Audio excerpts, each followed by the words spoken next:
সুমন, আমার বাড়ি রংপুর। বন্ধুগণ, আমি আমার জীবনের গল্পটা শুরু করার শুরুতে আপনাদেরকে আমার পরিবারের ব্যাপারে জানিয়ে রাখি। আমার পরিবারে আমি আছি, আমার বাবা আছে, মা আছে, তাছাড়া রয়েছে আমার দাদা দাদি সহ আমার একজন কাকা। এছাড়া আমাদের পরিবারের সদস্য আরও রয়েছে আমার বড় 3টা বোন সহ ছোট একটা ভাই। আমরা টোটাল 2 ভাই 3 বোন। আমাদের পরিবারটা রংপুর শহর থেকে অনেক দূরে কোনো এক প্রত্যন্ত গ্রামের এক নিম্নবিত্ত পরিবার। আমার বাবা পেশায় একজন কৃষক। আমি খুব ছোটোবেলা থেকে দেখে আসছি আমার বাবা কৃষি কাজ করে। আমাদের তেমন কোনো জায়গা সম্পত্তি নেই, যার জন্য বাবা পরিপূর্ণভাবে কৃষির উপরে ডিপেন্ড না। কিন্তু এছাড়াও আমার বাবা ভ্যান গাড়ি চালায়। আমার বাবা নিজস্ব 2টা ভ্যান গাড়ি আছে এবং একটা ভ্যান গাড়ি বাবা ভাড়া দেয়, আরেকটা ভ্যান গাড়ি চালায়। এবং সিজনে আমার বাবা আবার কৃষিকাজও করে। একেবারে নিম্নবিত্ত একটা পরিবার ছিল। পরিবারের সদস্য সংখ্যা ছিল অনেক। কাকাও তখন তেমন কোনো কাজকাম করতো না, আমার আব্বার উপরে ডিপেন্ড ছিল। কাকা আর আব্বা দুজনেই মিলে একসাথেই কাজ করতো। পরিবারটা যৌথ পরিবার ছিল। তো বড় 3টা বোনের পড়াশোনা, আমি সহ আমার ছোট একটা ভাই, এরপরে দাদা দাদি, এতগুলো মানুষের একটা সংসার আমার বাবা একা চালাতে গিয়ে হিমশিম খেয়ে যাচ্ছিল। বাবার পক্ষে পরিবারটাকে খুব সুন্দর করে চালানো সম্ভব হচ্ছিল না। নুন আনতে পান্তা পুরানোর মতো অবস্থা হয়ে গেল। সকালে খেলে দুপুরে খেতে পারি না, আর দুপুরে খেলে রাত্রেবেলায় পেটে হাত দিয়ে ঘুমাতে হয়। দুঃখ কষ্ট যন্ত্রণার মাঝে আমার শৈশবের দিনগুলো কাটে। এরকম করতে করতে আমি একটু একটু করে বড় হই। কিন্তু যতটুকু নিয়ে বড় হচ্ছি, নিজের ভিতরে কেমন জানি একটা অন্যরকম রাগ কাজ করতেছে। রাগটা ছিল এটা, আমার সবসময় আল্লাহর উপরে রাগ থাকতো। আমি আল্লাহকে সবসময় নিজে নিজে বলতাম যে আল্লাহ, তুমি মানুষে যদি বানাবে তবে গরিব কেন বানালে, কেন তুমি গরিব বানালে? এটা আমার আল্লাহর উপরে সবসময় অভিযোগ ছিল। এবং আমাদের গ্রামে আমরাই ছিলাম সবচেয়ে গরিব। এছাড়া আমার অন্য যে বন্ধুবান্ধবগুলো ছিল, যারাই পরিবারের অন্য সদস্যরা ছিল, তারা মোটামুটি আমাদের গ্রামের অন্য মানুষগুলো, তারা মোটামুটি সবাই খুব ভালো অবস্থানেই ছিল। তাদের পারিবারিক অবস্থাও ভালো এবং তারা সর্বদিক থেকে যথেষ্ট ভালো ছিল। শুধুমাত্র আমি এবং আমার পরিবারটাই একেবারে হতভাগা একটা পরিবার ছিল। এমন করেই শৈশবের দিনগুলো কাটতে কাটতে একটা পর্যায়ে হঠাৎ করে সিদ্ধান্ত নিলাম যে আমি ভ্যান গাড়ি চালাইতে শুরু করব।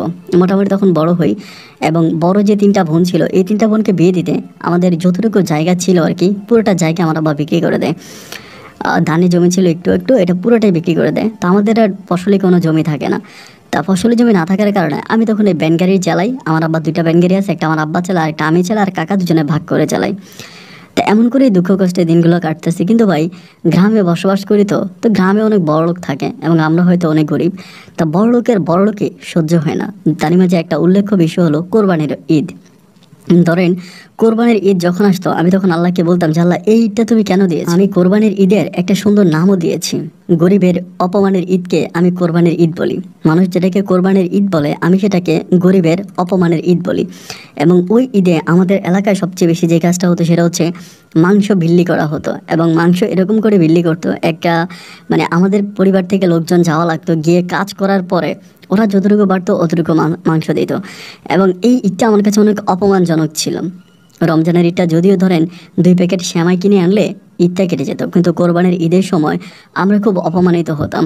এবং মানুষে আপনার ওই যে সদগাহে টাকা, এটার ওইটা টাকা দিত, তখন খুব খারাপ লাগতো নিজের কাছে যে আল্লাহ, তুমি গরিব বানাইলা কেন? এবং সমাজের মানুষের এই অপমান অপদস্থগুলো নিতে পারতেছিলাম না। সমাজের মানুষ খুব খারাপভাবে দেখতো এবং এভাবে করতো। এরকম করতে করতে সময়গুলো কাটতেছে, তো দিনের রাতগুলো কাটতেছে। তো ভ্যান গাড়ি চালাইতেছি, মাঝে মাঝে মাঠ থেকে সবজি উঠে বিক্রি করে বাজারে নিই এবং বাজার থেকে মানুষের জন্য এটা ওইটা কিনে আনি। ভ্যান গাড়ি করে মানুষকে এখানে ওখানে পারাপার করি, কারণ আমাদের এদিকে ভ্যান গাড়ি দিয়ে মানুষ পারাপার করা হতো ওই সময়টাতে।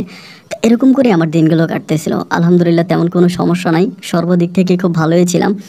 এমন করে দিন রাতগুলো কাটতে কাটতে একটা পর্যায়ে নিজের ভিতরে অনেক খারাপ লাগা কাজ করতে শুরু করে। মানুষের অহংকারগুলো নিতে পারতেছিলাম না। এই যে গ্রামের মানুষরা যে অহংকার করতো, টাকার বড়াই দেখাইতো, টাকার গরম দেখাইতো, এই জিনিসগুলো সহ্য হতো না আর কি। এটা মেনে নিতে পারতাম না।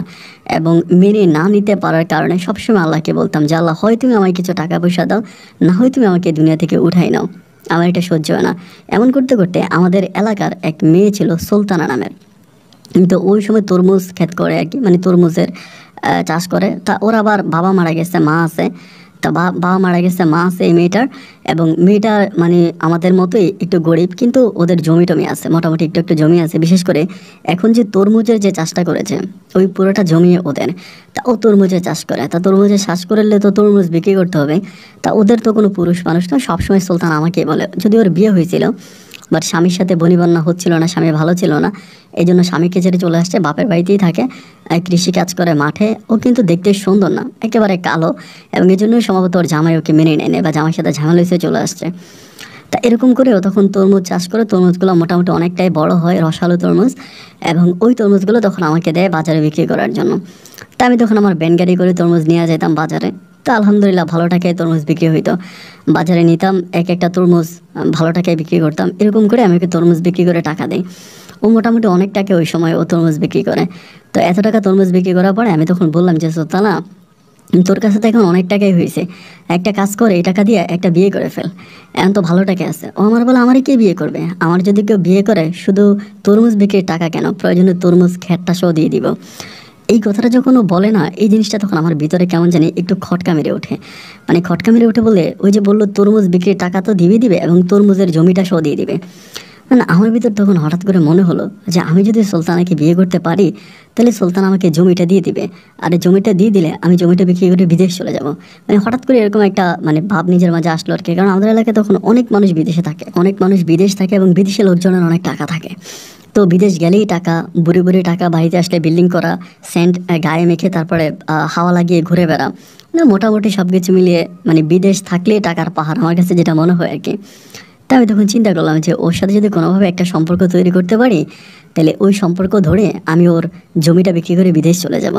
তো এরকম করে ভাবতেছি ওর সাথে কীভাবে প্রেম করা যায়। ধরেই তো বিয়ের প্রস্তাব দিলে রাজি হবে, ও যদিও রাজি হয় বাট সন্দেহ করে ফেলবে যে আমি হঠাৎ করে ওকে কেন বিয়ে করতে চাই।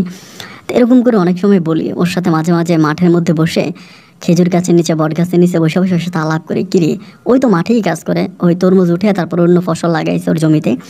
তা আমারও একটু জমি আছে বর্গা মানুষের, ওইটা আমি করি, ওইটা করে তারপর ওই যে মাঠে ঘাটে বসে ওর সাথে আমার আলাপ আলোচনা হয়। তাই আমি বলি যে দেখ, তোর তো এরকম তুই বিয়ে করে ফেল কাউরে। যদি ও আমাকে বলে আমি কালো মানুষ, আমার কে বিয়ে করবে?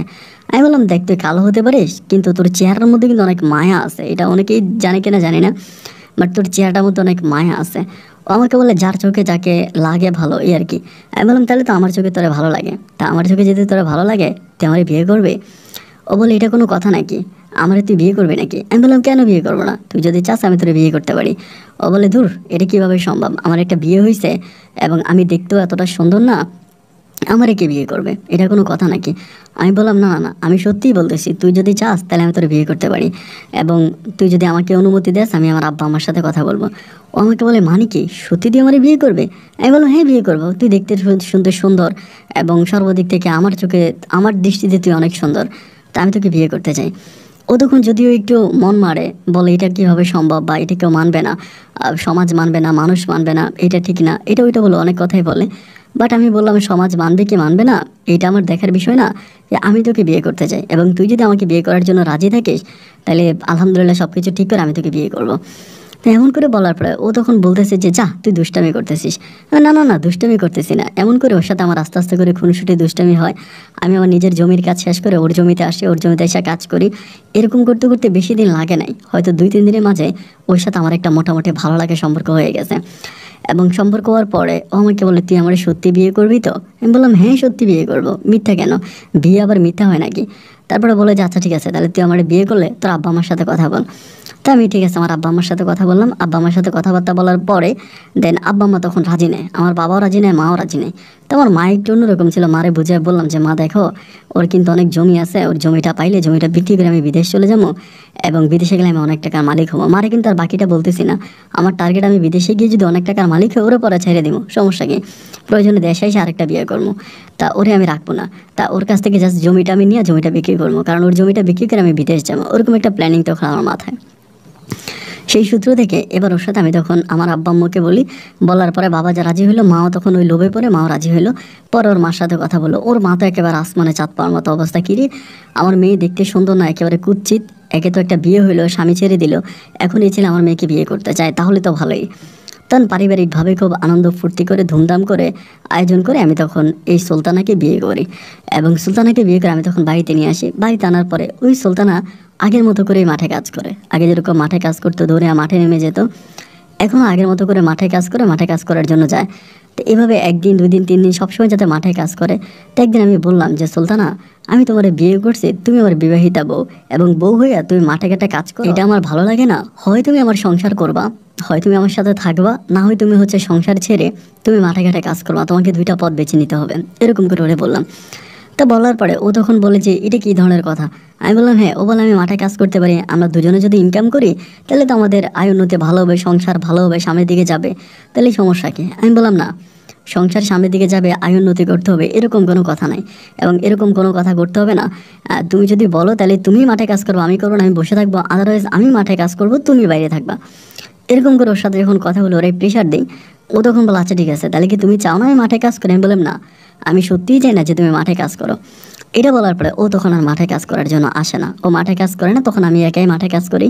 তো আমার টার্গেট তোর জমিটার মধ্যে চাষ করি, যখনই চাষ করি, ধরেন যে ফসলই করি, আমি ঠিকমতো কীটনাশক দিই না, ঠিকমতো পরিষ্কার করি না, মানে অবহেলা করি। আমি ওরে বোঝাই যে দেখ এটাতে ভালো ফসল হয় না।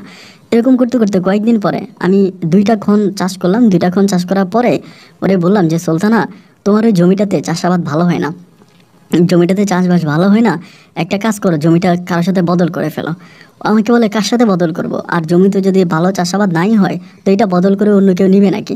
আমি তখন বললাম সুলতানা, তোমার একটা কথা বলি, তুমি ওর কথাটা একটু মনোযোগ দিয়ে শোনো, রাগ করো না।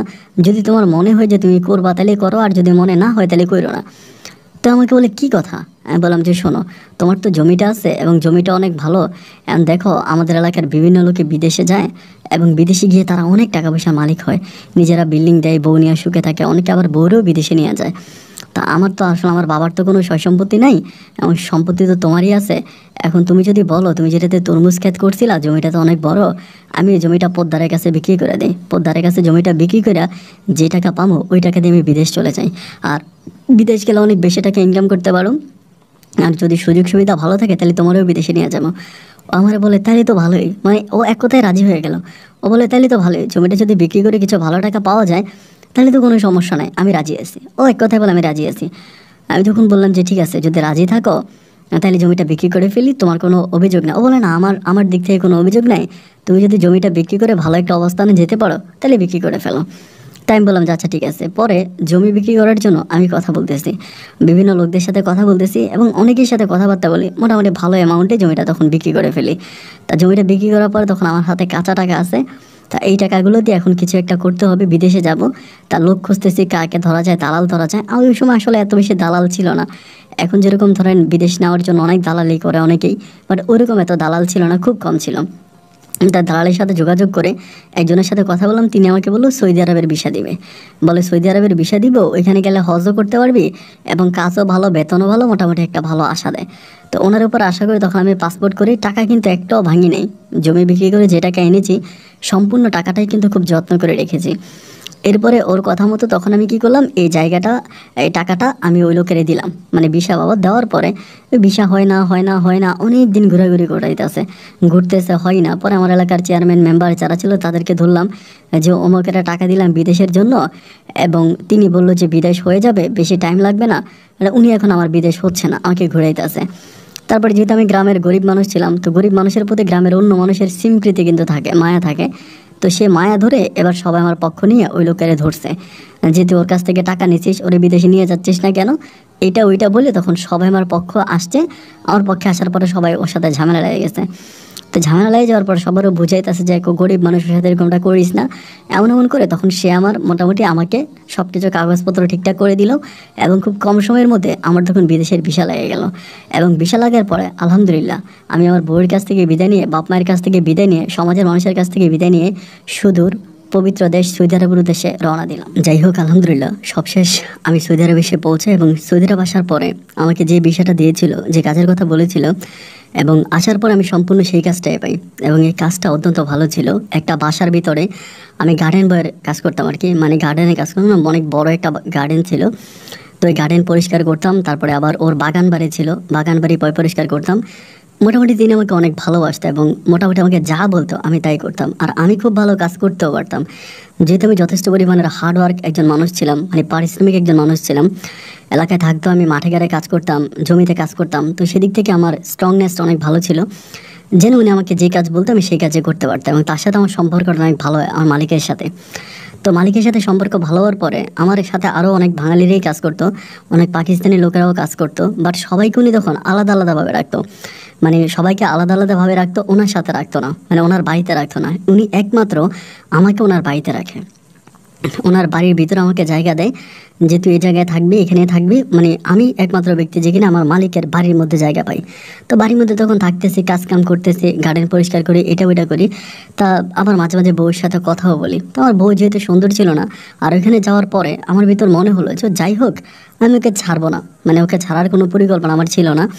যেহেতু আগে বিদেশে আসার সময় নিয়ত করে আসছিলাম যে বিদেশ গিয়ে টাকা পয়সা হইলে আমি ওরে ছেড়ে দিব, এরকম একটা পরিকল্পনায় ছিলাম। কিন্তু যখন বিদেশে আসলাম, আসার পরে সব কিছু মিলে আমার কাছে মনে হলো যে না, আমি ওরে ছাড়বো না, ওটা আমি ছাড়বো না, আমি ওর সাথে সংসার করবো। মনে হয় সৌদি আরবে যাওয়ার পর আমার মনটা অনেকটা নরম হয়ে গেছে, অনেকটা ছোট নরম হয়ে গেছে, ছোট বাচ্চাদের মতো হয়ে গেছি, যার জন্য আমি ওর কথা তখন অনেক ভাবি, আমার বউয়ের কথা মানে সুলতানার কথা অনেক ভাবি। তো এরকম করে আমি ওইখানে প্রায় 8 মাসের মতো কাজ করি, ওই সৌদিয়ানের বাসায় 8 মাসের মতো কাজ করি। 8 মাস পরে হঠাৎ করে ও একজন বাঙালি মেয়েকে নিয়ে আসে, বাঙালি একটা মেয়েকে নিয়ে আসে, এবং ওই মেয়েটার বাড়ি ছিল কুমিল্লাতে, কুমিল্লা বাড়ি ছিল ওই মেয়েটার। ওটাকে কাজের মেয়ে হিসাবে নিয়ে আসে। তা মধ্যবয়স্ক একটা মেয়ে ছিল, বয়সটা যদিও মধ্যবয়স্ক ছিল, বাট দেখতে একেবারে বাচ্চার মতো লাগতো, অনেকটা শর্ট ছোট ছিল, চেহারার মধ্যে অনেক মায়া ছিল, অনেক ফর্সা একটা মহিলাকে নিয়ে আসে। তো আসার পরে আমার মালিক যেহেতু আমাকে অনেক বিশ্বাস করে, আমাকে বলে যে সুমন দেখ, এই মেয়েটা বাংলাদেশ থেকে আসছে, ওর সমস্ত কাজ কাম বুঝিয়ে দে, ও তোরা এখন বিভিন্ন কাজে হেল্প করবে, মানে তোরা ও গার্ডেনের কাজ করবে এবং পাশাপাশি আমার বাড়িতেও কাজ করবে। তো ওর বাড়িতে যদিও 2টা ফিলিপিনি মেয়ে আছে যারা পয় পরিষ্কার করে, রান্নাবান্না করে, তারপরও বাথরুম বা এটা ওইটা পরিষ্কার করার জন্য এই মেয়েটাকে রাখছে, এটারে রাখছে যে বা গার্ডেনেও কাজ করবে, ভিতরেও কাজ করবে। তা মেয়েটাকে তখন রাখলো, রাখার পরে আমি তখন মেয়েটার সাথে কথাবার্তা বলি, মেয়েটাকে আমি কাজ কাম দেখাই দিই যে কেমনে কেমনে করতে হইব, কী কাজ কীভাবে করতে হবে সব কিছুকে দেখাই দিই। এবং মেয়েটা অনেক ভালো, যেভাবে কাজ দেখাই দিতাম ওইভাবেই কাজ করতে পারতো। এইভাবে 1 মাস 2 মাস থাকতে থাকতে একটা সময় আমি মেয়ের জীবনের গল্প শুনি আর কি। মানে মেয়েটা অনেক গরিব, অনেক নিম্নবিত্ত ফ্যামিলির একটা মেয়ে। ওর আপন চাচা, মানে ওর আপন চাচা ওকে জোর করে ওর চাচাতো ভাইয়ের কাছে বিয়ে দিয়ে দেয় সম্পত্তির লোভে, এবং যেটুকুন সম্পত্তি পাবে ওর চাচা নিয়ে গেছে। মেয়েটা খুবই গরিব আর কি, ওর গল্প শুনলে যে কোনো মানুষের চোখে পানি চলে আসবে। তা ওর প্রতি তখন আমার একটা মায়া কাজ করে। পরে আমি বাইরে গেলে ওর জন্য খাবার দাবার এটা ওইটা অনেক কিছু আইনা দিই, এবং ওর সাথে বাইরে আমি ঘুরতেও যাই। সব কিছু মিলে ওর সাথে আমার খুব ভালো একটা সম্পর্ক হয়ে যায়, অনেক ভালো একটা সম্পর্ক হয়। এবং এই সম্পর্কের সূত্র ধরে ও আমার সাথে আমার অনেক কাছাকাছি এসে যায়, ও আমার অনেক কাছে আসে, আমিও ওর অনেক কাছে আসি। তা এই মেয়েটা দেখতে আমার বউর চেয়ে সুন্দর ছিল। বাংলাদেশে যে আমার বউ ছিল সুলতানা, সুলতানার চেয়েও মোটামুটি ও দেখতে অনেকটাই সুন্দর ছিল। পরে আমার কাছে মনে হলো যে আমি তো সুলতানাকে বিয়েই করলাম, কিন্তু স্বামীর তেমন কিছুই আমি সুলতানার কাছে পেলাম না। তো মেয়েটা যেহেতু দেখতে অনেক সুন্দর, ওচে লম্বা, সব দিক থেকে মানে খাটো মাটো হইলেও চেহারার মধ্যে মায়াটায় আছে, তাহলে আমি ওর সাথে মানে ওই ধরনের একটা সম্পর্কে জড়াবো, বা এই ধরনের একটা সম্পর্কের মজা কি আমি এটা বুঝবো এই মেয়েটাকে দিয়ে। তো এই লোকটা তখন আমার মাঝে জন্মায়, এবং জন্মানোর পরে আমার খুব বেশি দিন চেষ্টা করতে হয়নি, যেহেতু একসাথেই গার্ডেনে কাজ করি, বাড়ির ভিতরে কাজ করি, সারাক্ষণ ওর সাথে থাকা হয়। এরকম করতে করতে একদিন হঠাৎ করে সে আমারে বলে, নিজেই বলে যে আপনার তো আর বউ এখানে থাকে না, আমারও তো আর স্বামী এখানে থাকে না, আপনি চাইলে আমার এখানে আসতে পারেন, সারাদিন কাজ করার পরে আপনার শরীর টরির ব্যথা ট্যাথা করলে আমি একটু টিপে দিব, মেসেজ করে দিব। ও নিজে আমাকে কথা বলে, এভাবে গার্ডেন মার্ডেনে কাজ করলে হাড় ব্যথা হয়ে যায়, শরীর ব্যথা হয়ে যায়, তো তখন অনেক খারাপ লাগে। আপনি আসলে আমি আপনার শরীর টরিল একটু টিপে দিব, আপনি মাঝে মাঝে পারলে আমার বাসায় আসেন। তা এটা যখন ও বলে আমি তখন বুঝে যাচ্ছি ও আসলে মূলত কী চাচ্ছে, আমিও তো এড়িয়ে যাচ্ছি। তেমন করতে করতে 2 দিন পরে একদিন আমি বললাম যে ঠিক আছে আজকে 10টার পরে আমি তোমার রুমে আসবো নি, তুমি দরজা খোলা রাখো। বলো আচ্ছা ঠিক আছে আইসেন। পরে দরজা খোলা রাখে আমি 10টার পরে ও রুমে যাই, গেলে পরে আমার শরীর টরীর মেসেজ করে দেয়, এবং ওই এরকম মেসেজ টেসেজ করে দিতে দিতে ওর সাথে আমার ওই শারীরিক সম্পর্কটা হয়ে যায়। এবং সম্পর্কটা হয়ে যাওয়ার পরে প্রায় প্রত্যেক দিনে 2-3 দিন পর পরে ওর সাথে আমার এই ধরনের একটা সম্পর্ক হইতো, এবং আমি ওর প্রতি তখন খুবই আসক্ত হয়ে পড়ি। আমার তখন আমার বউকে কিন্তু ছেড়ে দেওয়ার কোনো প্ল্যানিং আমার তখনও ছিল না, কারণ সুলতানাকে ছেড়ে দিব বলছিলাম, বাট আমি ছাড়বো না। এই মেয়েটাকে যেহেতু পাইছি, এই মেয়েটার সাথে আমার তখন সময় ভালোই কাটতেছে। এভাবে প্রায় 1.5 বছরের মতো আমি মালিকের বাড়িতে থাকি, মোটামুটি ভালো টাকা পয়সায় ইনকামও করি, এবং প্রায় সব টাকাই ওই মেয়েটার পিছনে নষ্ট করি, ওই বাসার কাজের মেয়েটার পিছনে নষ্ট করি। সুলতানাকে এত বেশি টাকা পয়সা দিই না। 1.5 মাস পরে একদিন হঠাৎ করে আমার মালিকের বোন ও বেড়াইতে আসে আমার মালিকের বাসায়। ও মানে উনিও মানে আরেক এলাকাতে থাকতো, এখান থেকে এখানে বেড়াইতে আসে। তিনিও মোটামুটি মধ্যবয়স্ক, এবং তিনি তখন হঠাৎ করে কি একটা কারণে জানি ওই কাজের মেয়েকে রাতের বেলায় ডাকে।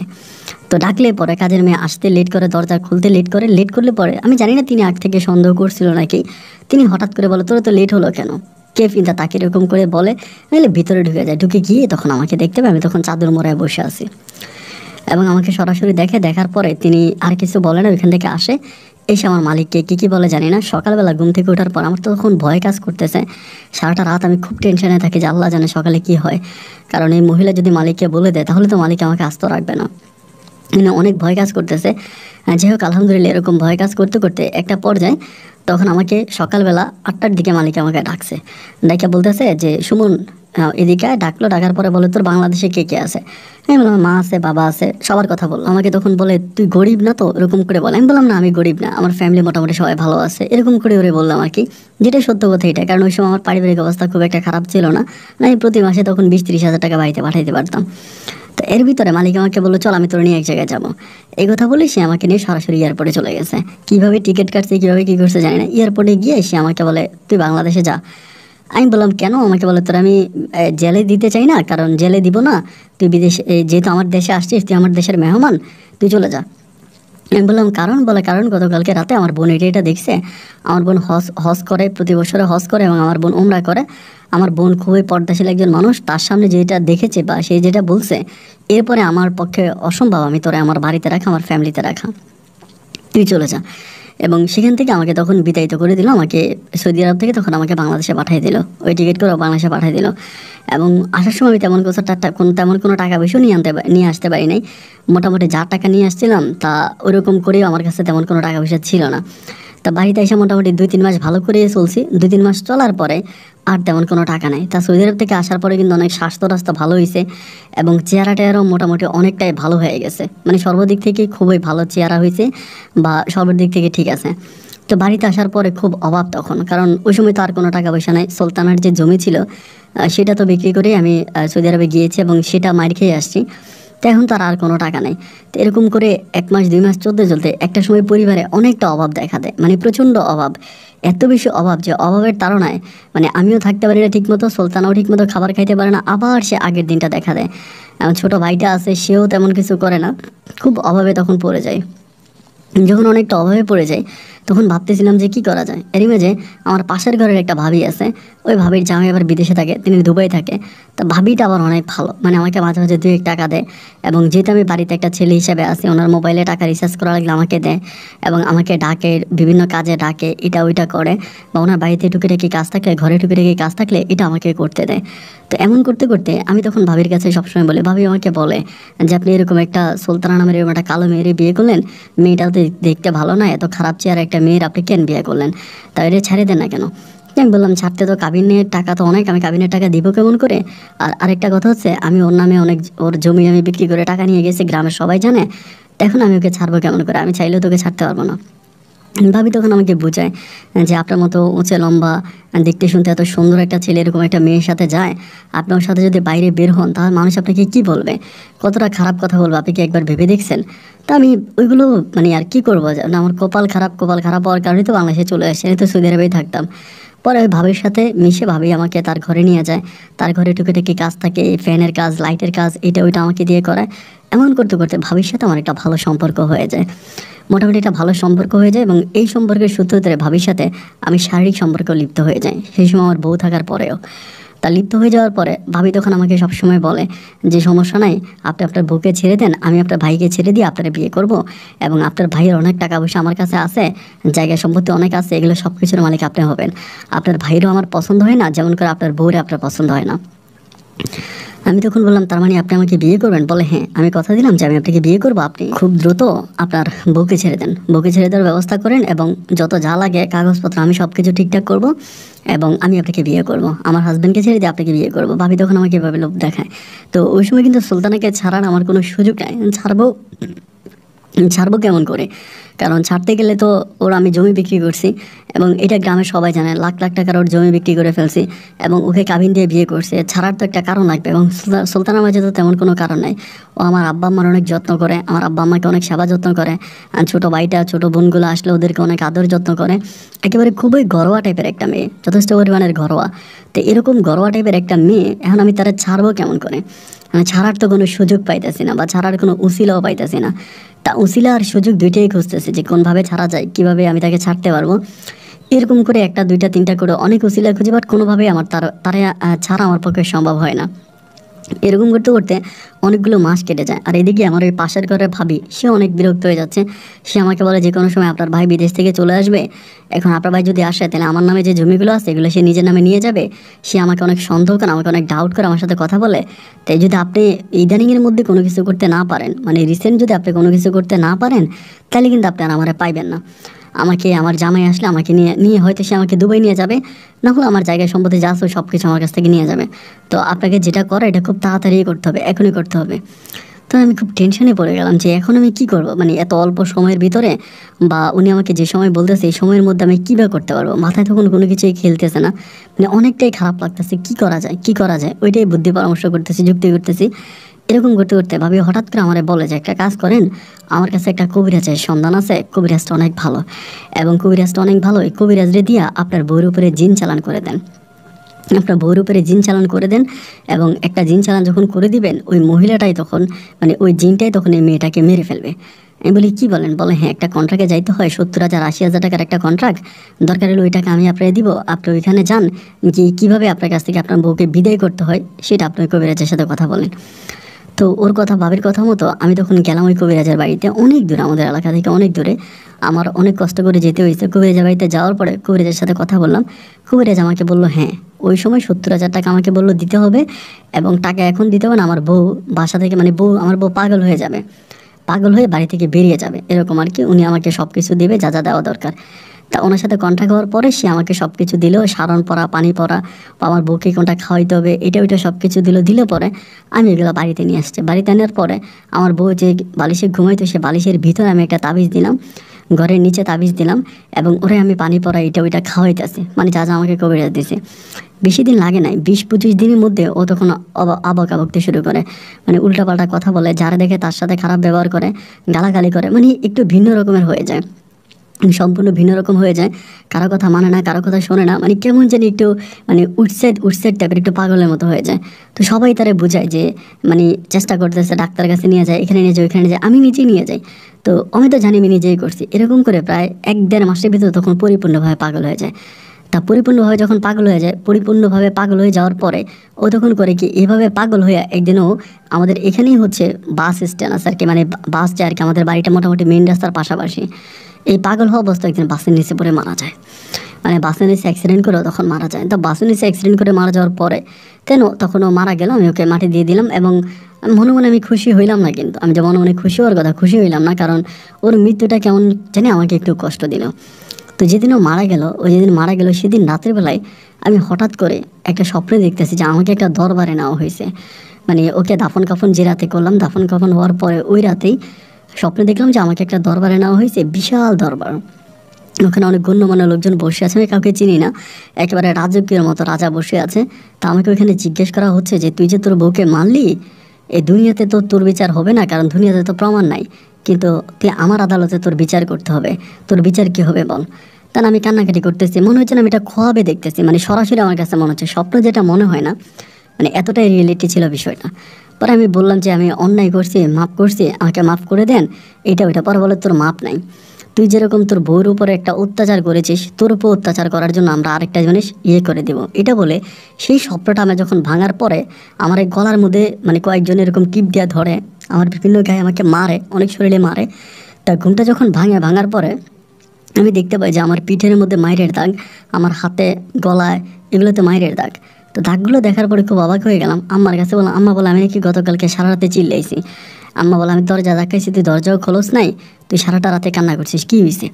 তো তুই কি তোর বউর অনেক মিস করিস, সুলতানারে মিস করিস, এই জন্য কান্নাকাটি করছিস? তো আমি আমার আর কিছু বলি না। পরে শরীরটা এরকম ব্যথা হয়ে যায়, এবং ব্যথা হয়ে যাওয়ার পরে আমি তখন গিয়ে ওই ভাবিরে বলি যে ভাবি এই ঘটনা। ভাবি আমার বলে আপনার বউ মরে গেছে, তো আপনি একটু টেনশনের মধ্যে আছেন, এই সমস্যা নয়, বউ ঠিক হয়ে মানে আপনি ঠিক হয়ে যাবেন, চিন্তা করেন না। এই রাতটা গেল, এর পরের রাতে আমাকে ওই দরবারে আবারও হাজির করলো। আমি যখন ঘুমাইলাম, ঘুমের মধ্যে গেলাম, আমাকে ওই দরবারে আবার হাজির করলো, এবং হাজির করার পরে আমাকে বলতেছে যে তুই যে অন্যায় করছিস সে অন্যায় শাস্তি তোকে পেতে হবে, তোর উপর একটা পুরুষ জিন হাজির করে দিব। মানে যেরকম আমি আমার বউর উপরে জিন হাজির করছি, মানে জিন চালান করছি, এইভাবে ওই দরবারে আমার উপরে একটা জিন চালান করা হয়। এবং ওই জিনটা চালান করার পরে ভাই, মানে এরকম একটা অবস্থা হয় যে আমি ধরেন খাবার খাইতে বসছি, তো হঠাৎ করে আমার খাবারের মধ্যে মাটি চলে আসে, সবার সামনে, মানে আমি সবার সামনে খাইতে বসছি, খাবার ভিতরে মাটি। এরপর আমাকে সবার সামনে আমাকে মানে ঘুষি মারে, লাথি মারে, মানে ফেলে দেয়, মানে এত পরিমাণে আমাকে টর্চার করে যেটা বলার মতো না। আমার আম্মা তখন বিভিন্ন হুজুর কবিরের সাথে কথা বলে, হুজুর আমাকে তাবিজ পরা দেয়, পানি পরা দেয়, এটা দেয় ওইটা দেয়, কিন্তু আমার আর কোনো কাজ হয় না। আমি আর কোনোভাবেই কোনো কিছু করতে পারি না, মানে পানি পরা, তাবিজ পরা, এগুলো দিয়েও কোনো কাজ হয় না। ধরেন একটা নীরব জায়গায় বসে আছি, এই পিছন থেকে এসে আমাকে একটা লাথি মেরে দিছে, বা সবার সাথে বসে একটু কথাবার্তা বলতেছি, গল্প গুজব করতেছি, ওইখানে এসে আমাকে এলোপাতা রেখে মারতে শুরু করে। খাবার খাইতে বসে খাবারের মধ্যে মাটি দিয়ে দিছে, রাতের বেলায় ঘুমাইছি, গরুর মতো এসে পিটাইতে শুরু করে।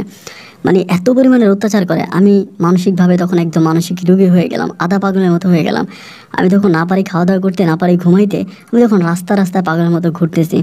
আমার অবস্থা তখন খুবই খারাপ হয়ে গেছে, অত্যন্ত খারাপ হয়ে গেছে, যে কী করবো কোনো কিছুই বুঝতে পারতেছি না, যে কী করা যায় এমন একটা পরিস্থিতির মধ্যে, কী বা করতে পারি।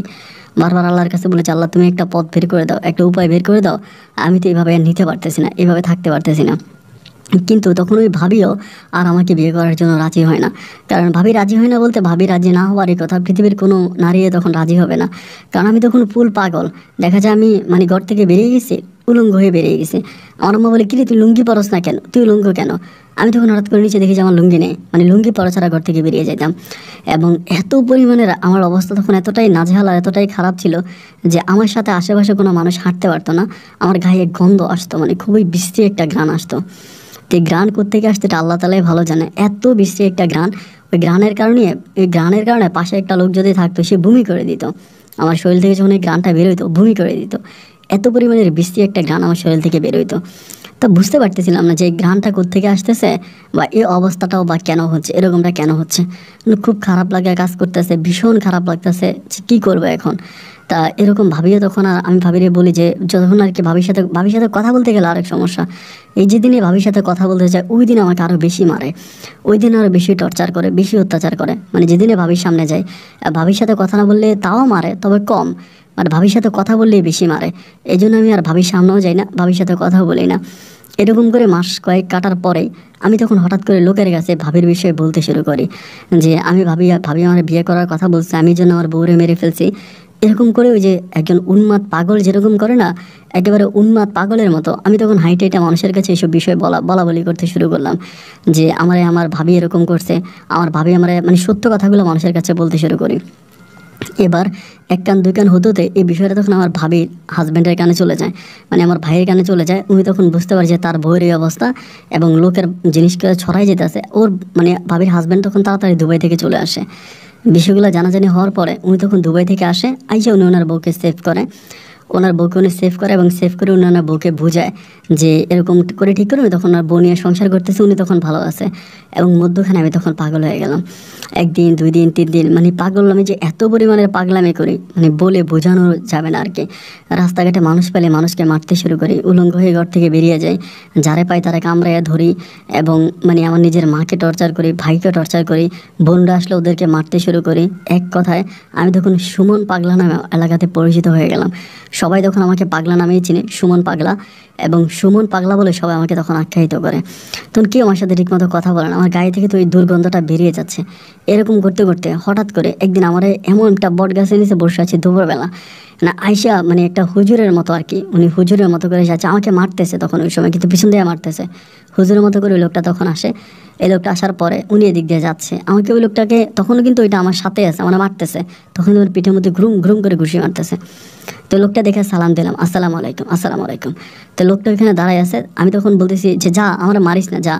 এই লোকটা তখন বলে, যা ওরে মারিস না, যা এখান থেকে। এই কথা বলার পরে তখন হঠাৎ করে আমাকে মায়ের বন্ধ করে দিল, যে আমাকে পিঠে মারতো, ঘুষাইতো, এগুলো হঠাৎ করে বন্ধ হয়ে গেল। বন্ধ হয়ে যাওয়ার পর আমি তখনই হুজুরের পা চেপে ধরছি, ধরে কান্নাকাটি করতেছি যে, হুজুর আপনি আমার বাঁচান, আপনি আমার বাঁচান, আমি বাঁচতে চাই, আপনি আমার বাঁচান, আমার এরকম করে মারে, আমাকে খুব মারে। হুজুর তো একদম মানে পেট ভর্তি ধারি, অনেক আমাকে বলে, তুই তো অনেক অন্যায় করছিস, তুই বাঁচবি কেমনে, তোর তো বাঁচার কোনো উপায় নেই। আমি বললাম যে জি আমারে বাঁচান। পরে বলে, একটা নেককার ফরজকার একটা মহিলার বিয়ে করলে তুই বাঁচবি, একটা নেককার ফরজগার একটা মহিলার বিয়ে করতে পারবি, এরকম করে বলে।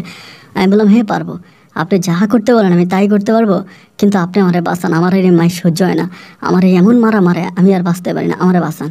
পরে তিনি আমাকে বলে, ওই বাড়ির ভিতরে, ওই বাড়ির মধ্যে মর্জিনা খাতুন নামক একটা মহিলা আছে, ওই মহিলাকে বিয়ে করলে তুই বাইসা যাবি, এবং যেমনি পারস ওই মহিলাকে বিয়ে কর, ওই মহিলাকে বিয়ে করলে তুই বাঁচবি। ওই মহিলা বোবা মহিলা। হ্যাঁ, মর্জিনা খাতুনটা আমি চিনি, তিনি বোবা একজন মহিলা, যার বয়স অনেক বেশি, প্রায় 60-70-এর মতো বয়স, অনেক বয়স্ক, তাই একদম বুড়ি আর কি। তা আমি তো তখন পাগল, আমি বললাম যে আচ্ছা ঠিক আছে, আমারে বিয়ে করবো, তুই আমারে ওকে বল যাতে আমারে না মারতে আসে, আমাকে 1 মাস সময় দে। আমাকে 1 মাস সময় দিলে আমি 1 মাসের মধ্যে ওই মহিলারে বিয়ে করব। এরপর আমি বললাম মহিলা যদি রাজি না হয়, বলে রাজি হবে, তুই চেষ্টা কর। এই বলে পাগলটা মানে ওই বাবাটা তখন চলে গেল, মানে তখন ওই বেশেই তো উনি ছিল, তখন চলে গেছে। হ্যাঁ, উনি চলে যাওয়ার পরে আমার ভিতরে হঠাৎ করে মানে আমি তখন মনে হয় আমার মাঝে আমি ছিলাম না, হঠাৎ করে মনে হয় যে আর আমি মনে হয় এই লোকটা আমার কি, মানে তখন ওই লোকটার আবার খুঁজে রাস্তার মধ্যে পিছন থেকে দৌড়াই, ওই লোকটা তখন আমি পাই না। এখান থেকে উঠে আমি তখন বাড়ির মধ্যে যাই, এবং বাড়িতে গিয়ে আমার মার জ্বরে ধরে কান্নাকাটি করতেছি। আমার মা তো এমনিই খারাপ, পারিবারিক একটা অভাব তো আছেই। আব্বা তো কোনো কাজই করে না, আম্মাও করে না, কাকা তখন বিয়ে করে আলাদা হয়ে গেছে, ছোটো ভাই তেমন কোনো কামাই রুজি করে না, পরিবারের যথেষ্ট পরিমাণের অভাব, যে এত অভাব আসলে মেনে নেওয়ার মতো না। এরপরে আমার কাছে কান্নাকাটি করি যে আমি এখন কী করতাম, আমি তো এরকম আমাকে একজন বাবা এসে রাস্তার মধ্যে এটা বলছে। আমার বলে কি বলছে, আমি বললাম যে আমাকে বলছে আমি যদি মর্জিনারে বিয়ে করি, মর্জিনার বিয়ে করলে মা আমি বাঁচতে পারবো। আমাকে মর্জিনা খাতুনকে বিয়ে করে বলতেছে। আমার আম্মা বলে নাউজুবিল্লাহ, উনি আমার শাশুড়ি হয়, আমি শাশুড়ি বইলা ডাকি, এরকম বয়স্ক মহিলা তোরে বিয়ে করবে নাকি?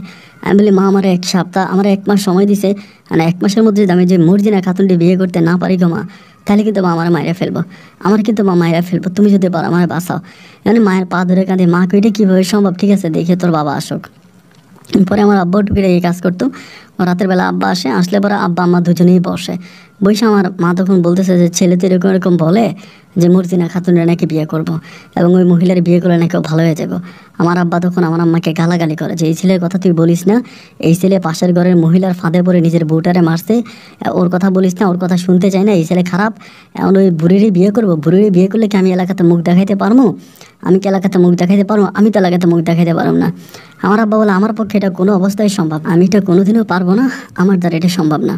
মা তখন বলে যে একটু দেখেন, আমার আব্বা বলে না, এটা কি ধরনের কথা, এই মর্জিনা খাতুনকে বিয়ে করব, উনি আমার মা, আমার মারেও আমার নাতি, আমার ছেলেকে আমি বিয়ে করব, ওনার আমি খালা বইলে ডাকি, এটা কীভাবে সম্ভব, এটা হতে পারে না।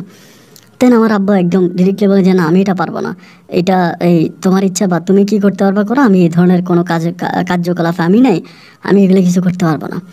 আমার আব্বা তখন একেবারে চুপ হয়ে গেল যে না আব্বার পক্ষে এই ধরনের কোনো কিছু করা সম্ভব না, আব্বা তখন পারবে না। তেন আমি তখন কি করবো এখন, মানে কি করা যায়, মানে কি করলে এটা থেকে বাঁচতে পারবো? আমার হাতে পায়ে ধরে গ্রামের মানুষের তখন কখনো ওরে ধরে, কখনো ওরে ধরে যে আমার মর্জিনা খাতুনকে বিয়ে করান, এটা ওইটা অনেক কথাই মানুষের কাছে বলি, বাট কেউ আর আমাকে মূল্যায়ন করে। সবাই জানে আমি পাগল, আমার ব্রেনে সমস্যা আছে, আমার মাথায় সমস্যা আছে, এই জন্য কেউ আমার সামনেও আসে না, আমার সাথে ওইভাবে কথাও বলে না। এভাবে কয়েকটা দিন কাটার পরেই একদিন হঠাৎ করে পুকুর পাড়ে এই মর্জিনা খাতুনের সাথে আমার দেখা। না এবারে তিনি আমাকে ডাকে, এই নাতি এদিকে আয়, এদিকে আয়, ডাক দেয়। ডাক দেওয়ার পর আমি তখন কাছে যাই, কাছে গেলে আমাকে বলে কিরে তুই নাকি মানুষের কাছে হাইটা বলস তুই আমার বিয়ে করবি, কিরে? আমি তখন পাঁচে ধরে ধরে দাদি বলেন, দাদি তুমি আমার বিয়ে করো, তুমি আমার বিয়ে করলে আমি বাঁচবো। ওই মহিলা বোবা বলতে একদম বোবা না, ধরেন কিছু কথা বোঝা যায়, কিছু কথা বোঝা যায় না, মানে এরকম আর কি, মানে ওনাকে সবাই বোবা মর্জিনাই বলে। তা আর আমারে বলে যে তুই আমার বিয়ে, আমি বললাম দাদি তুমি আমার বিয়ে করো, তুমি আমার বিয়ে করো দাদি, তুমি আমার বিয়ে করো, তুমি যদি বিয়ে না করো তাহলে আমার মাইরে ফেলবো, আমার এমনি এমনি মারে, পাতে পায়ে ধরে কান্নাকাটি করতেছি যে আমার 1 মাস সময় দিছে, 1 মাসের ভিতরে 10-12 দিন চলে গেছে, আর বাকি অল্প কয়েকদিন আছে, এর মাঝে যদি তুমি আমার বিয়ে না করো দাদি তাহলে আমার মাইরে ফেলবো, আমার আবার মারে, আর তুমি আমার বাঁচাও। বাট আমার বলে আমার যে বিয়ে করতে চাস, আমার বিয়ে করলে অনেক কিছু করা লাগবে, করতে পারবি? আমি বললাম যা করতে বলবা দাদি আমি তাই করবো, আমার বলো কী করা লাগবে। উনি বলে 5 ওয়াক্ত নামাজ পড়া লাগবে। আমি 5 ওয়াক্ত নামাজ পড়ি, তোরও 5 ওয়াক্ত নামাজ পড়তে হবে। আমি বললাম হ্যাঁ পড়বো। আমার বলে মানে এরকম দিনের কাজ করতে হবে, অনেকগুলো মানে রোজা রাখতে হবে, এগুলো সব কিছু বলে। আমি দাদি আমি সব করতে রাজি আছি, আমি সব কিছু করতে রাজি আছি, তা তুমি যদি আমার বিয়ে করো। পরে আমার বলে ঠিক আছে তুই কাজে খুঁজে নিয়ে আয়, কাজে খুঁজে নিয়ে আমার বাড়িতে আসিস, আমি তোর বিয়ে করবো, তোর রাজি হোক বা না হোক। তো তিনি একাই থাকতো, ওদের ওনার একটা মেয়ে আছে, ওই মেয়েটারে বিয়ে দিচ্ছে, মেয়ে তার বাপের বাড়ি মানে মেয়ে তার স্বামীর বাড়িতেই থাকে, তাই মেয়ের সাথেও তেমন কোনো সম্পর্ক নাই, তিনি একা বাড়ির মধ্যেই থাকে আর কি, খুবই বয়স্ক একজন মহিলা। পরে আমি তখন কাজে খুঁজতেছি, কাজে কই পাই, কাজই পাই না, এরকম করে আমাদের গ্রাম থেকে অনেক দূরে একটা কাজেরে টাকা পয়সা দিয়া আমার আম্মার কাছ থেকে টাকা নিয়ে ওই আম্মা তখন রাজি হয়েছে। আমার আম্মা রাজি হয়েছে যখন দেখেছে যে আমি মোটামুটি আমার এখন আর আগের মতো মারে না, বা আমার শারীরিক অবস্থাটা ভালো আছে, আমি আর আগের মতো পাগলামি করি না, অনেকটাই ভালো হয়ে গেছে। আম্মা এগুলো দেখার পরে আম্মা তখন রাজি হয়েছে যে যাই হোক আমার ছেলেটা তো মোটামুটি একটু ভালো অবস্থানের মধ্যে আসছে, আমার ছেলেটা তো একটু ভালো হয়েছে, তাহলে আমার আম্মা তখন রাজি হয়েছে যে ঠিক আছে তুই বিয়ে কর, মহিলার বিয়ে কর। আম্মা রাজি। আম্মা আমাকে টাকা দিল, আম্মার টাকা আমি তখন ওই কাজিরে ঠিক করলাম, এবং কাজীকে ঠিক করার পরে কাজিরে নিয়ে আইসা আমি তখন এই রাতের বেলায় মর্জিনা খাতুনের বিয়ে করলাম। 70 বছর, প্রায় 60-70 মতো ওনার বয়স হবে। ওনার বিয়ে করলাম, এক পা কবরে চলে গেছে ওনার। তো ওনারে বিয়ে করলাম, করার পরে আমার মানে ওনাকে বিয়ে করছে, এবং বিয়ে করার পরে যখন কবুল শব্দটা বললাম, ভাই আমার কাছ থেকে মনে হয় যেন আমার উপর থেকে মানে পৃথিবী সমমান ওজনের কিছু ছিল, এটা সরে গেছে। মুহূর্তের মধ্যে শরীরটা অনেক ঠান্ডা হয়ে গেছে, অনেকটা ঠান্ডা হয়ে গেছে। তো বুড়ি আমারে বলে তুই তো আমার সাথে কিছু করতে পারবি না, কিন্তু আমার বিয়ে করে তুই ভালো হয়ে গেলি, এরকম করে তোতলায় আস্তে আস্তে করে মুখের ভিতরে কথা রেখে বলে। এবার আমি ওই বুড়ির সাথে থাকতেছি ফিরতেছি খাইতেছি, বুড়ির সাথে আসি। এবং তখন আর আমি ঘর থেকে বেরোইতে পারি না। আমার আব্বা আমারে মারার জন্য আসে, আমার এলাকার লোকজন আমাকে মারার জন্য আসে, যে আমি পাগল। বুড়িরও বলে তুইও পাগল, এরকম একটা পাগল ছেলের বিয়ে করলি কেন। সবাই বুড়িরও গালাগালি করে, সবাই আমারও গালাগালি করে। আমার বলে যে এরকম একটা মহিলার তুই কেন বিয়ে করলি, এরকম একটা এক পা কবরে চলে গেছে, এরকম একটা বুড়ির তুই বিয়ে করলে কেন। বুড়িরও গালাগালি করে যে তোমার নাতির বয়সে একটা ছেলে তুমি কেন বিয়ে করলা। বুড়িরও সবাই গালাগালি করে, আমারও করে। তা আমার মতো করে আমি সময় কাটাইতেছি, আমার মতো করে চলতেছি, বুড়ির মতো করে টাইম পাস করতেছে, বুড়ির মতো করে চলতেছে। এইভাবে সময়গুলো সামনে কাটতেছে। তার তখন পর্যন্ত কিন্তু মানে বুড়ির কিছু জমানো টাকা টুকা ছিল, ওইগুলো দিয়ে আমি চলি। এই রাস্তাঘাটে বেরোতে পারি না, বেরোলেই পরে আমারে মারে, মানে লোকেরা খারাপ কথা বলে, এটা ওইটা বলে। কিন্তু ওই যে জিনের একটা আকর্ষণ আমার উপরে ছিল, আমার গায়ে হাত তোলা, আমাকে মারা, আমার চুল ধরে টানা, লাথি মারা, ঘুষি মারা, এগুলো কিন্তু আর হচ্ছে না। মানে এই জিনিসগুলো তখন আর হচ্ছে না। বাট আমি এখন পরিপূর্ণভাবে ঠিক আছি। বুড়ির সাথে থাকি তখন এলাকার মানুষের জন্য থাকতে পারি না। এলাকার মানুষে যখনই যায়, এলাকার মানুষ আমার খারাপ কথা বলে, এই কথা বলে, ওই কথা বলে, এলাকার মানুষের জন্য মুখ দেখাইতে পারি না। এরকম করতে করতে আরও অনেক দিন কেটে গেল। কয়েকদিন পরে আমি হঠাৎ করে আল্লাহর কি হুকুম, আমি জানি না কেউ বিশ্বাস করবে কি করবে না, আমি আল্লাহকে সাক্ষী করে বলি, আমি হঠাৎ করে একদিন ওই বাবাটারে আবারও দেখলাম। তো ওনারে দেখার পর আমার শরীরের ভিতরে সেন্স থাকে না, মানে আমার ভিতর থেকে আমি হারিয়ে যাই আর কি, আমার ভিতরে আমি থাকি না। ওনারে দেখে আমি আবার ওনারে গিয়া পা চেপে ধরছি, যে জিনে আমারে বলছে বুড়িরে বিয়ে করার জন্য। আমি বললাম আমি আপনার কথা মতো তো বুড়িরে বিয়ে করছি, এখন তো জিনেরা আমার কোনো ক্ষতি করে না, জিনে আমার কাছে আসেও না, আমি তো ভালো আছি, কিন্তু এখন তো আমি বিপদে আছি, আপনি আমার বাঁচান। লোকের কাছে তো আমি মুখ দেখাইতে পারি না, আমাকে কেউ কাজেও নেয় না, কারোর সাথে আমি কথাও বলতে পারি না, সবাই আমাকে খারাপ কথা বলে, আমাকে গালাগালি করে, আমাকে মন্দ ভাষায় ইঙ্গিত করে। আপনি আমার একটা কাজের ব্যবস্থা করে দেন, আমি একটা কাজ করব, আমাকে একটা কাজ দেন। তাই আমারে বলে যে কী কাজ করবি তুই বুড়িরে বিয়ে করে নামাজ পড়িস। আমি বললাম হ্যাঁ, ওই সঙ্গে আমি নামাজ পড়তাম, 5 ওয়াক্ত নামাজ পড়তাম, মসজিদে যেতাম, আমার সাথে কেউ দাঁড়াইতো না। আমি যখন নামাজে নিয়ত বানতাম, আমার সাথে সবাই সরে যেত, এবং একদম পিছ কাতার আমাকে দাঁড়াই দিত। আমি রোজা থাকতাম, বৃহস্পতিবার, শুক্রবার, সোমবার আমি রোজাও থাকতাম। তাই এরকম ভালো করে চলার পরেও কি আমাকে মূল্যায়ন করতো না, কেউ আমাকে দাম দিত না, আমার সাথে কেউ কথা বলতো না, আমার পাশে কেউ দাঁড়াইতো না, সবাই আমাকে ঘৃণা করতো, ঘৃণা নজরেই দেখতো। পরে হুজুরকে বললাম যে আপনি আমার কিছু একটা করে দেন। পরে বলে তুই এবার থেকে সবাই বলবি যে তুই অনেক বড় কবিরাজ, তোর কাছে অনেক রুগী আসবে, রুগী চিকিৎসা করবি, তুই অনেক টাকার মালিক হবি, কিন্তু যেভাবে আছিস এভাবে থাকবি, চোখ নষ্ট করবি না, এবং এই তোর যেভাবে আমি বলবো এভাবেই কাজ করবি। যদি বাড়তি কোনো কিছু করিস তাহলে কিন্তু তুই তোর অবস্থা খারাপ হয়ে যাবে, তুই কিন্তু বিপদে পড়বি, অনেক বড় মহা বিপদে পড়বি। আমাকে বলে, আমি বললাম যে আচ্ছা ঠিক আছে, আপনি যেটা করতে বলেন আমি সেটাই করবো, আমি আপনার কথার বাইরে যাব না। তো বলো আচ্ছা ঠিক আছে, আমি যা বলবো আমার সব কথা শুনলে তুই অনেক বড় হবি, অনেক টাকা পয়সার মালিক হবি। এই বলে উনি আবারও চলে গেছে। তা উনি চলে যাবার পরে আমার ভিতরে তখন ওই চেঞ্জটা আসে আর কি, মানসিক যে চেঞ্জটা, ওনাকে পাইলে জড়াই ধরে ওনাকে ধরে রাখা, আটকায় রাখা, এটা আমার ভিতরে তখন আসে। এই আমি আবার ওনারে খুঁজতে শুরু করি, দৌড়ে কই পাই এখানে ওইখানে বিভিন্ন জায়গায় ওনারে খুঁজি, আমি ওনারা আর পাই না। ওই যে চলেই গেছে। এবার আমি তখন মানুষের কাছে বলতেছি আপনাদের কোনো রোগ ব্যারাম থাকলে আমার কাছে বললেন, বা আপনাদের ছাগল গরুর কোনো সমস্যা থাকলে আমি চিকিৎসা করবো, এটা ওইটা। তা এরকম করতে করতে ওই এক লোক আছে, উনি আমারে বলে আর কি, উনি দুষ্ট আমার নানা ভাই সম্পর্কে, তিনি দুষ্টামি করে বলে যে নাতি আমার এই গরুটারে যতবারে হচ্ছে বান্দাই বললে ওই গরুর পেটে বাচ্চা হয় না আর কি, মানে ওই গাভীটার পেটে বাচ্চা আসে না, বাছুর আসে না, এটাকে বান দিলে মানে ওইটা এই পুরুষ দিয়ে বান দিলেও মানে বাচ্চা থাকে না, বাচ্চা হয় না। এরকম করে আমার বললাম তো গরুটার পেটে বাচ্চা হয় না, এটা বাচ্চা হয়। আমি একটা থাপ্পড় দিই, আমি বললাম যে এবার বান্ধে আনেন, দেখবেন বাচ্চা হইব। এই গরুর পেটে থাপ্পড় দিয়ে আমি চলে গেছি। এরপরে গরু যখন ডাক দিচ্ছে, উনি বাদায় আনছে, আনার পরে এবার গরুর পেটে বাচ্চা আসছে। উনি আবার সবার কাছে হাইটা বাজার, ও তো পাগল না, সুমন্ত পাগল না, সুমন্ত আসলে কবিরাজ না। আমার গরুর পেটে থাপ্পড় দিচ্ছে, আমার গরুর পেটে বাচ্চা চলে আসছে। এরকম করে তখন আমাদের এলাকার আরেক মহিলা, ওনার ছেলেও বিদেশ থাকে, তা বউর অনেক বয়স হয়ে গেছে, ওই বউর ঘর ওনার মানে নাতিপুতি হয় না। আমার বলে আমার বউটা, আমি বললাম এনে ফু দিলাম, যে ফু দিলাম দেখবেন আপনার বউর ঘরে এবার সন্তান হবে। এবার এই ফু দেওয়া তখনও কিন্তু ওই মানে মহিলার হাজব্যান্ড দেশেই ছিল। আল্লাহর কি হুকুম, ওই মহিলার ঘরে তখন বাচ্চা, ওই মহিলা তখন বাচ্চা কনসেপ্ট করছে, মানে বেবি কনসেপ্ট করছে। তা এই বেবি যখন ওনার পেটে আসলো, আসার পরে এবার পুরো এলাকার লোকজন আমার উপরে হুমড়ি খেয়ে পড়ছে যে না আসলেই তো সুমন পাগল না, ও তো আসলে অলি বাবা, ও তো অলি বাবা হয়ে গেছে। আমাকে তখন সবাই অলি বাবা বলে ডাকতে শুরু করে, আমি নাকি আল্লাহর অলি হয়েছি, আমাকে অলি বাবা বলে ডাকতে শুরু করে। এবং মানুষ তখন আমার বাড়িতে এমনভাবে হুমড়ি খেয়ে পড়ছে রে ভাই, বলার মতো না। সবাই আমার জন্য জামা কাপড় এটা ওইটা অনেক কিছু নিয়ে আসে। ওই বুড়ির বাড়িতে তখন মানুষের জায়গা দেওয়া যায় না, হাজার হাজার মানুষ দূর দূরান্ত থেকে চলে আসে। আমি যেটা বলি সেটাই হয়। মানে অনেক রুগী আছে, অনেক ক্যান্সার আক্রান্ত রুগী, মানে ক্যান্সারে আমি জাস্ট ফু দেই, থাবড় দেই, শরীরে হাত বলে দিই, ক্যান্সার ভালো হয়ে যায়। মানে এরকম করতে করতে প্রায় 2 বছরের মতো আমি মানুষের সেবা যত্ন করি। এবং এই 2 বছরে আমি অনেক টাকার মালিক হয়ে যাই। এত বেশি টাকার মালিক হই যে টাকার বর্ণনা আমি দিয়ে শেষ করতে পারবো না। মানে আমার আর মানে অগাধ টাকা পয়সার মালিক হই, অগাধ টাকার মালিক হই। তা টাকা পয়সাও তখন খুব বেশি কামাইছি, টাকা পয়সা অনেক অনেক টাকা পয়সাই হয়েছে। সব কিছু মিলে আমি খুব ভালো অবস্থানের মধ্যে আছি, আমার আর কোনো কিছুর অভাব নাই, কোনো অনটন নাই, আমি সর্বদিক থেকে ঠিক আছি। এবং ওই বুড়িও তখন অনেক অসুস্থ, আমি ওই বুড়িরও সেবা যত্ন করতেছি। বুড়ির ওই আমার বউ মাত্র ওই যে কবুল বলা আর কি, বুড়ির সাথে কখনো আমি রাতে থাকিও নাই। বুড়ির রুমে থাকতাম, আমি আমার রুমে থাকতাম, কিন্তু জাস্ট বউ, সে আমার বউ অতটুকু। এবং সে আমাকে ভালো রাস্তায় আনছে।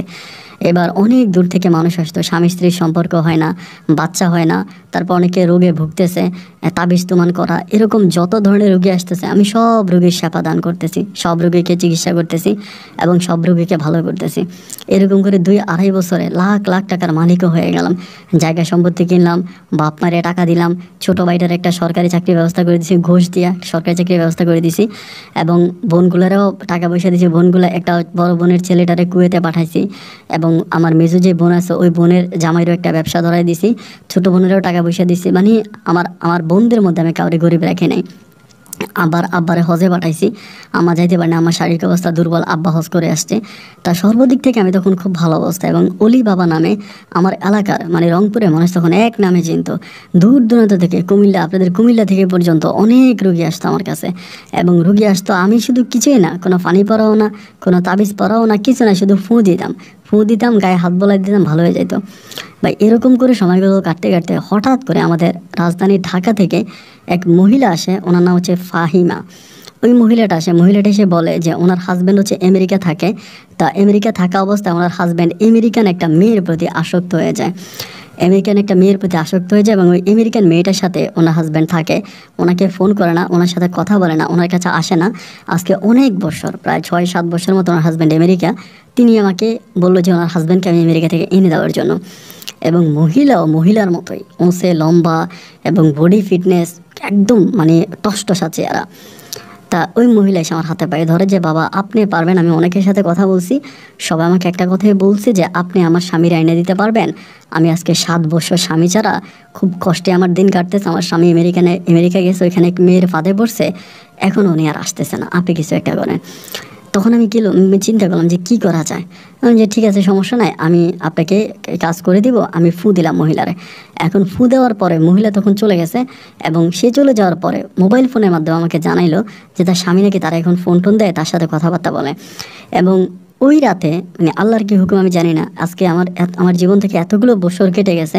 আমি পাগল হওয়ার পরে আমার ভিতরে কোনো রকমের কাউকে ভালো লাগা বা কারোর প্রতি খারাপ কোনো ইঙ্গিত বা কোনো কিছু আমার ভিতরে আসে নাই।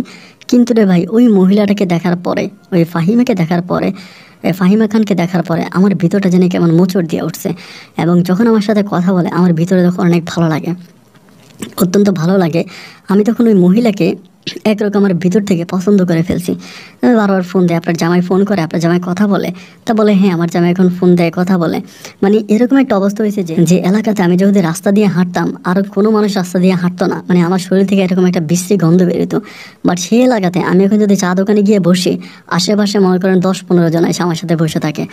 এবং আমার কথায় গ্রামের সর্দার মাতবরা উঠে আর বসে, এত পরিমাণের প্রভাবশালী ক্ষমতাশালী লোক আমি হয়ে গেলাম। তো যাই হোক, এবার এই ফাহিমের সাথে কথা বলতেছি। তো এরকম করে কথা বলতে বলতে কয়েকদিন পর আমি বললাম যে আপনি আসেন না। ওই সময় আমি বিল্ডিং দিয়ে ফেলি, ওই বুড়ির বাড়ির মধ্যে বিল্ডিং দিই, যে আপনি আসেন না, এসে আমার সাথে একটু সময় কাটান, ভালো লাগবে। তো ওইখানে আমি ওনারা আনি, উনি আমার ওইখানেও আসে। আসার পরে আমি বললাম যে দেখেন, আপনি তো দেখতে শুনতে অনেক সুন্দর, মহিলারে বলি আর কি, আপনার হাজব্যান্ড না আসলে নাই, আপনি এদিকে একটা বিয়ে করে ফেলেন, বিয়ে শাদী করে ফেলেন, হাজব্যান্ডকে দরকার কি। তা আমার বলে যদি আপনার মতো ইয়াং ছেলে পাই তাহলে কিন্তু বিয়ে করে ফেলবো। এই ফাহিমা খান বলতেছে।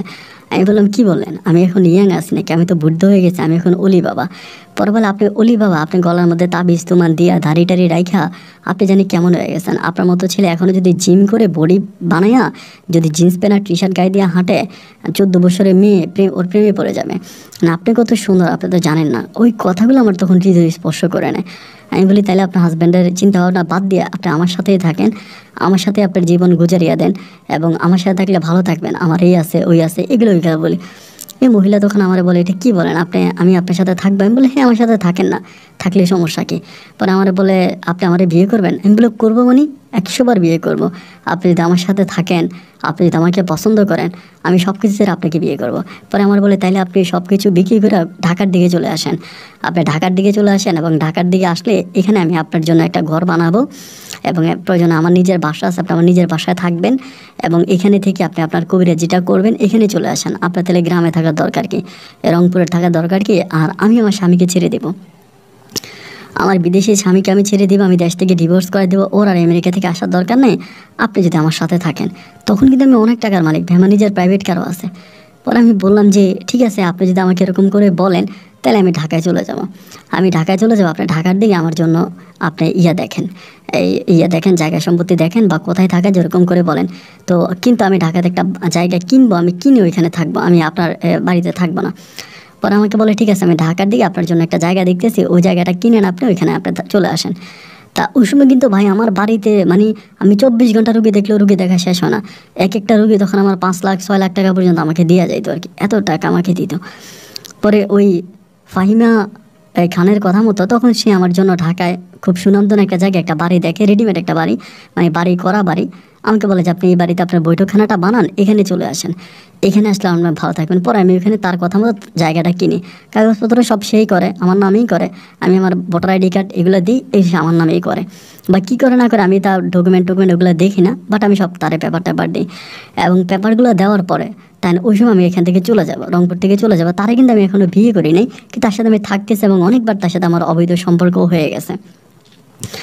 এরকম করতে করতে পরে আমি বললাম এখান থেকে চলে যাবো। তো বুড়িটা তো তখন বোবা, মানে ওই মর্জিনা খাতুন, সে আমার বলে এরকম মুখে ইশারা করে যাইস না এখানে থাক, আমাকে রাখার জন্য বলে।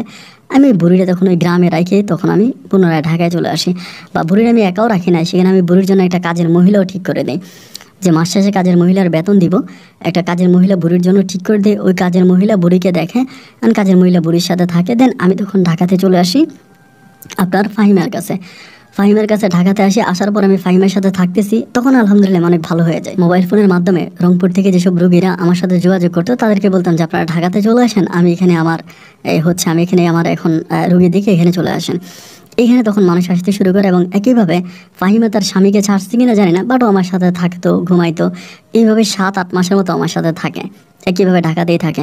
কিন্তু ভাই এই 7-8 মাস পরে হঠাৎ করে আমি লোকের মারফতে শুনতেছি, মানে আগের মতো আর আমার ওই ফুয়ে তারপর আমার ওই পানি পড়াতে ওরকম করে আর কাজ হচ্ছে না। মানে আস্তে আস্তে করে আমার রোগীর সংখ্যা কমতেছে, রোগীর সংখ্যা কমিয়ে যাচ্ছে। ধরেন রুগী আসে, কোনো কাজ হয় না। একে তো জায়গা পরিবর্তন করলাম, জায়গা পরিবর্তন করার কারণে অনেক রুগী ওখান থেকেই কমে গেছে, তো জায়গাটা পরিবর্তন হইলো। তো এখন জায়গা পরিবর্তন করে নতুন যে জায়গায় আছি, ওই জায়গায় আসার পরে 7-8 মাসে আমি যত রুগী দেখছি, বাট কোনো রুগীরই আমি মানে হয় নাই। আমাকে টাকা দিয়ে যায় ঠিক আছে, 20,000 30,000 50,000 টাকা দেয়, কিন্তু হয় না, মানে রোগীর কোনো কাজ হয় না, এবং কোনোভাবে আমি রোগীর চিকিৎসাও করতে পারি না। এবং পানি পড়ার ফু দিলে যেরকম আগে কাজ হয়ে যেত, এখন আর কোনো কিছুই হয় না। এরকম করে রোগীর সংখ্যা তখন কমতেছে, কিন্তু আমার খরচ তো বাড়তেছে। আমি প্রতি মাসে ফাহিমের পিছনে আমার 2-3 লাখ টাকা চলে যেত। ওর শপিং, ওর খাওয়া দাওয়া, এরপরে ওর এখানে ওইখানে যাওয়া, ওর ঘোরাফেরা, এগুলোর জন্য ওর পিছনে আমার অনেক টাকা যেত। তো সব টাকা আমি ওর পেছনে দিতাম, আর এদিক দিয়ে আমার রোগীর সংখ্যা কমতেছে। তো রোগীর সংখ্যা যখন কমে যাচ্ছে, ইনকামও কমে যাচ্ছে, তাই এখন আমি ওই যে আমার জমানো যে টাকাগুলো ছিল ব্যাংকের ওই জমানো টাকা ভাঙিয়ে আমি তখন চলতেছি। এর মাঝে কিন্তু ওই বুড়িটা মারা গেছে। তো আমার গ্রামে যে বুড়ি ছিল, বুড়ি মারা গেছে, আমি বুড়িকে দেখার জন্য কিন্তু যাইও নাই। আমি ঢাকা থেকে ব্যস্ত ছিলাম, আমার সাথে ফোন আসছে, আমি বললাম মাটি দিয়ে দাও, তারা মাটি দিয়ে দিছে, দাফন করে দিছে। পরে আমি ঢাকাতে আসি। এবার রোগীর সংখ্যা কমতে এরকম একটা অবস্থা হইলো যে কোনো রোগী আর আমি পাই না, মানে কোনো রোগী আমার হয় না এবং কোনো রোগী আর আমার কাছে আসে না। এই জমানো টাকাগুলো খাইতে খাইতে একটা সময় আমি মানসিকভাবে অনেকটা ভেঙে পড়ছি, আমার হাতেও আর ওরকম টাকা পয়সা নাই, জমানো প্রায় সব টাকাই শেষ। এবার আমার কাছ থেকে আস্তে আস্তে ফাহিমাও কেমন করে জানি বিদায় নিচ্ছে। ওরে ফোন দিলে ওরা আমার কাছে আসে না, আগের মতো আমার সাথে থাকে না, আমার কাছ থেকে দূরে থাকে। যখন আমি কান্নাকাটি করি যে ফাহিমা আমার খারাপ লাগতেছে, তুমি আসো, এরকমও আসে না। এইভাবে সময়গুলো কাটতে কাটতে একটা পর্যায়ে ওর হাজব্যান্ড যে আমেরিকা থাকতো, আমেরিকার ওই হাজব্যান্ড তখন আমেরিকা থেকে আসে এবং আসার পরে একদিন ওর হাজব্যান্ড সহ আরও 8-10 জন লোক আমার বাসায় আসে, আমার ওই অফিসে, আমার ওই ঢাকায় যেখানে আমি রুগী দেখতাম ওইখানে। তখন কিন্তু দেখেন আমার সারাদিনে একটা রুগীও হয় না, একটা রুগীও সারাদিন আমার হয় না, সপ্তাহে 1-2টা রুগী আসে এরকম। তাও ওই মানুষের মুখ থেকে শুনে আসি, কিন্তু কোনো কাজ হয় না, আমার ফুঁয়ে আর কোনো কাজ হয় না, এবং হাত মোছাই দেওয়া তার কোনো কাজ হয় না। এবার এখানে আসার পরে তখন আমাকে বলতেছে যে তুই আমার বউর সাথে তোর কী সম্পর্ক, ওই আমেরিকান লোকটা। আমি বললাম যে আপনার বউকে আমি শেফা দান করি, সে আমার সাথে আসে, এটা ওইটা। আমাকে তখন ওইখানে মারে, মাইয়া বলে তুই ভণ্ডামি করিস, তুই একটা ভণ্ড পীর এবং তুই পুরাই ভণ্ড, তুই পুরা ভণ্ড, তুই বিভিন্ন মহিলাদেরকে আনিস, এর সাথে খারাপ কাজ করিস, তুই এলাকা ছেড়ে চলে যাবে। ওইখানে যে লোক ছিল সেও প্রভাবশালী, সে আমার বলে তুই যদি এলাকাতে দেখি তাহলে কিন্তু তোকে মেরে ফেলবো, তুই এলাকা থেকে ভাগ। আমাকে 3 দিনের আলটিমেটাম দিল যে 3 দিনের ভিতরে তুই এই এলাকা ছেড়ে চলে যাবি, তুই এলাকাতে থাকতে পারবি না। তো 3 দিন পরে এবার আমি জায়গাটা, আমার যেদিন থেকে চলে যাবো, আমার টার্গেট ছিল জায়গাটা বিক্রি করে আমি গ্রামের দিকে কোনো একটা ছোটোখাটো ব্যবসা বাণিজ্য শুরু করবো। এই ছোটোখাটো একটা ব্যবসা বাণিজ্য শুরু করে আমি গ্রামের দিকে থেকে যাব, আর শহরে আসবো না বা ঢাকাতে আসবো না। কিন্তু যখনই আমি জমি বিক্রি করার জন্য আলাপ আলোচনা করি বা যে কাগজপত্র নিয়ে কথাবার্তা বলি, বাট তখন আমি জানতে পারি আমার নামে যে বিল্ডিংটা কিনা হয়েছিল এটা সম্পূর্ণ হচ্ছে ফাহিমা খান নিজের নামে কিনেছিল। আমাকে যে কাগজপত্রগুলো দিয়েছিল কাগজপত্রগুলো সম্পূর্ণ ভুয়া, এগুলো সম্পূর্ণ ভুয়া। ফাহিমা মূলত দলিল করছিল ফাহিমার নামে, এবং আমার নামে যে দলিলগুলো দেওয়া হয়েছিল এগুলো জাস্ট কম্পিউটারে টাইপিং করে দেওয়া হয়েছে, এগুলো রিয়েল দলিল না। তো আমি ওই ফেক দলিল দিয়েও কিন্তু মামলা করতে পারতাম, মানে ভুয়া দলিল দিয়ে আমি চাইলে ফাহিমা খানের নামে মামলা করতে পারতাম, এবং তার নামে মামলা করলে সে কিন্তু ফাঁসতো। কিন্তু মামলা মোকদ্দমার জন্য দৌড়াদৌড়ি করতে আমার অনেক টাকার প্রয়োজন ছিল, অনেক টাকার দরকার ছিল। বাট আমার কাছে তো তখন ওই সময় কোনো টাকাই নেই, মানে টোটালি কোনো টাকা নেই, আমি নিজে চলতেই হিমশিম খেয়ে যাচ্ছিলাম। তো দেন আমি তখন আর ওই ফাহিমা খানের নামে আমি কোনো মামলা মোকদ্দমা কোনো কিছু করতে পারি নাই, এবং কোনো কিছু করতে না পারায় একটা পর্যায়ে আমাকে ওই ঢাকা শহর থেকে চলে আসতে হলো গ্রামে। এবং এই গ্রামে আসার পরে এই গ্রামের কোনো মানুষ আমার সাথে আবার কথা বলে না। আমি মানসিকভাবে আস্তে আস্তে আস্তে আস্তে করি, তখন আর এই মানসিক চাপটা নিতে পারতেছিলাম না। লাখ লাখ টাকা যার হাতে ছিল, কোটি কোটি টাকা যার হাতে ছিল, সে এখন ফকির। তখন আর আমি গ্রামে প্রায় 1-2 মাসের মতো ভালো ছিলাম, এরপরে হঠাৎ করে আমি মানসিকভাবে আবার অসুস্থ হয়ে গেলাম।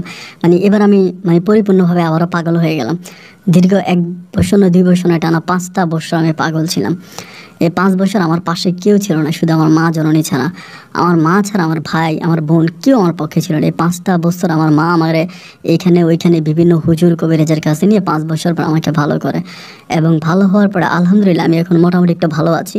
তা ভালো থাকার পরে আমি এখন একটা মসজিদে মুয়াজ্জিনে চাকরি করি, এবং তার পাশাপাশি মসজিদের সামনে আমি একটা দোকান দিয়েছি, একটা মুদির দোকানটা চালাই আর মসজিদে চাকরি করি।